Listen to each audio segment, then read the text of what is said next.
Another excellent method that you can use to get a lot of money selling gift cards online is a very simple process. What you want to do is to find people who are selling a bunch of gift cards combined. Then what you're really doing is either buying the whole lot and reselling it individually, or you're going to be taking that whole lot, putting it as an auction, and then selling it to the highest bidder possible.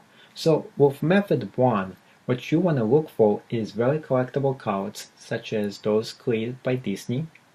And then what you want to do is to look at every individual auction that has more than a few cards for sale and somebody who is selling it for a very good price, but they don't know what exactly they're selling. And if the cards deemed to be very collectible, you are going to buy it and then resell them individually.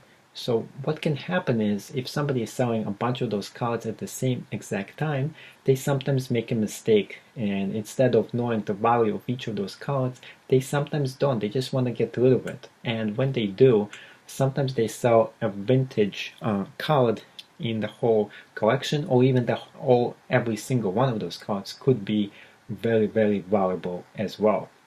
So this is one thing you want to look for. The second thing you want to do is to look for whole collections of different cards. And by looking for a whole collection, you want to get the entire collection of every single card that is made for that particular set. So for example, in a few years back, they came up with this Starbucks CD collection.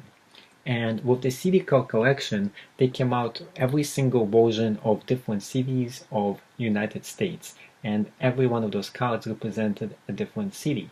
So if you actually got the entire collection, what you could have done is to resell the whole entire collection up there, and somebody is going to pay a pretty good price. So one way for you to do this is to resell it. A second way for you to do this is actually to look for some seller who is selling the whole lot already.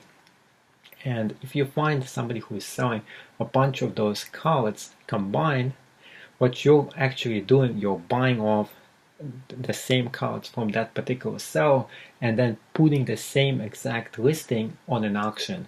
And when you do that, the price of this particular lot is going to get a lot higher than if this particular seller lists this individually. So for example, this particular lot, this particular seller is selling it for only $20 plus $5 shipping. Now, if he actually created the same exact listing and started it at 99 cents with free shipping, the price of the same exact item could have went all the way up to $52 because people start to bid on it. They sometimes lose control and they will actually bid it much higher than you bought this lot for. So my suggestion for you is to look for people who have a bunch of those different gift cards, buy the set if it is cheap enough, and then put it on auction and see how much money you get from it. If it doesn't work for you, you only lost a very small amount. But this is good for you to experiment, to learn the different ways that you can profit on eBay. By testing different methods and different theories out there, you will eventually make pretty good cash because you get the experience. You will learn what works, what doesn't work, and how to make very good money just flipping items on eBay itself.